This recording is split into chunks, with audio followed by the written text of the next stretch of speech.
Owning your first home is a monumental step, and getting there can come with its own set of challenges. Saving the deposit can be a long process, but there is potentially a way to get some free money to help you get into your first home a lot sooner and speed up that timeline. Today, I'll be exploring the First Home Grant. I'm going to break down what it is, how it works, and how you can get the most out of it. If you've been diligently contributing to your KiwiSaver for at least 3 years, then this grant could be a game changer. Let's dive in. First things first, let's talk eligibility. To qualify for the grant, you need to tick a few boxes. These include that you're 18 years or older, you don't currently own any home or land, you've never before received the First Home Grant or its predecessor, the KiwiSaver Deposit Subsidy, you're a member of a KiwiSaver scheme, a complying fund, or an exempt employer scheme. You need to also have contributed the minimum allowable percentage of your total income to your KiwiSaver scheme for at least 3 years. Next up, let's look at how your income impacts your ability to receive the First Home Grant. Your income plays a role. If you're a sole buyer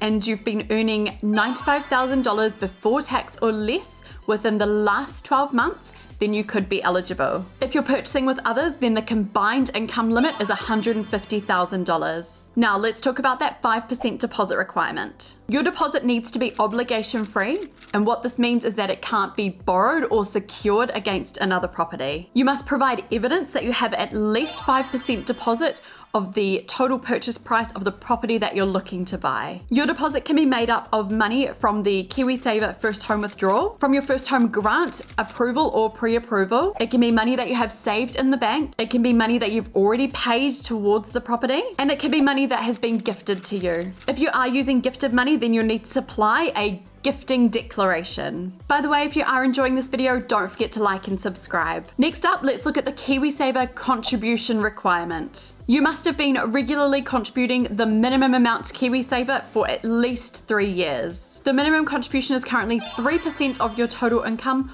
or $1,000 annually, whichever is lower. The 3 years don't need to be consecutive as long as the total contributions add up to 3 years worth. For example, let's say you've been a member of KiwiSaver for 3 years, but you took a 6-month saving suspension, then you've only been contributing for 2.5 years, so you'd need to contribute for a further 6 months to be eligible for the First Home Grant. Contributions need to be made from all sources of income, not just your main source of income. If you are a non-earner, then you need to make voluntary contributions of at least $1,000 for each year that you have not earned any income. If you're self-employed or on a benefit and make voluntary contributions, then you need to make sure you're contributing at least 3% of your annual income, or $1,000 each year. A side note here, if you're going on maternity or parental leave, then you need to make sure that you're still contributing voluntarily to your KiwiSaver to keep you eligible. It's a common challenge that many people face, so make sure that you plan ahead and make those voluntary contributions to keep you eligible for the First Home Grant. Next up, let's look at how the type of property that you're looking to buy also matters. The type of property that you buy could be fee simple, stratum estate, cross lease, leasehold, Maryland, or even a new home. Something to remember, if you are buying with others, then ownership needs to be in equal shares. The First Home Grant can be used to purchase existing properties or new builds. New build properties include newly built homes which have had a building code of compliance issued less than 12 months prior to the date that you apply for the First Home Grant. They can also be vacant sections that you're planning to build on, or a home and land package or apartment that you've purchased off the plans. Existing properties are classed as all properties that have received that building code of compliance more than 12 months before the date that you apply for the First Home Grant. The property must be within the maximum house price caps. It needs to be habitable from settlement date, and you also need to use the property as your primary residence for 6 months after the settlement date. You can also use the First Home Grant if you're buying a piece of land to build on, or you're relocating an existing house onto a new section. There are some extra criteria and some extra documents that need to be supplied as part of this kind of property purchase, which all the details are outlined on the Kāinga Ora website. I won't go into all the details here, but I will link the website down below if this is something that you're interested in and wanting to look into further. Types of properties that are not eligible for the first home grant are anything that is transportable, so your caravans or your transportable homes on wheels. The house needs to be a permanent residential dwelling. You could also get the first home grant if you're buying a property off the plans. You would need to live in the property for 6 months once it's reached compliance standards and settlement has occurred. You would need to provide copies of the house plans and the property specifications. You would also need to supply a signed copy of the contract with the details of the proposed property, the purchase price, and also the estimated start and completion dates, including a sunset clause. When you buy off the plans, you may be able to get your grant before your settlement date to help with the initial payment or with progress payments. In these cases, the grant must be held in a trust, an escrow, or a similar type of arrangement, and payment is made to the developer on settlement. This is something that you'll need to discuss with your lawyer and also the developer. I've mentioned house price caps a little bit in this video. What house price caps means is that the property purchase price needs to fall within the regional house price caps. It varies by region, so make sure that you check on the Kāinga Ora website for the latest figures. I'll link this down below so you can check out the region that you're looking to buy in. So once you've met all these criteria, it's time to calculate your grant. Generally, the longer that you've contributed to KiwiSaver, the higher the grant amount that you can get. For existing properties, it's $1,000 per year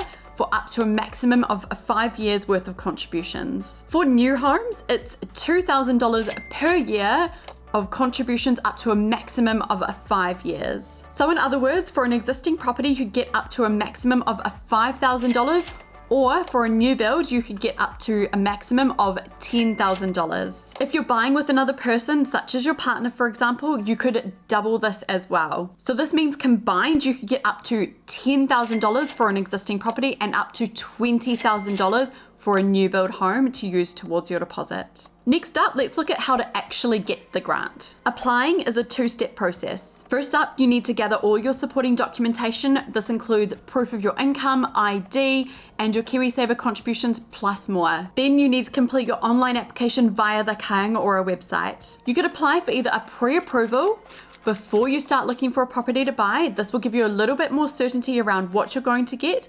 Or if you've found a property already, you can apply for an approval. A pre-approval is valid for 6 months while you're looking for a property, and then if you haven't found a property within this time frame, you'll need to reapply after the 6 months. So let's talk about when to actually apply. Applying at least 20 days before settlement is crucial. Leaving it too late might mean that you miss out on the grant altogether. And remember, you can't apply for it after settlement. If you have a pre-approval, when you buy a property, you'll need to complete and return the cover sheet that is attached to your pre-approval letter. You'll also need to supply the sale or purchase agreement, which will be signed, and evidence of your 5% deposit. If your application is successful, then the grant will be paid into your lawyer's trust account on the morning of settlement. If you've received the first home grant and you later decide that you'd like to rent out your entire home to tenants, then you need to make sure that you're complying. If you've owned the property for less than 6 months and then decide to rent it out, then you may be in breach of the first home grant's terms and conditions. If you do rent your home, then you'll need to register the tenant's bond with the Department of Housing,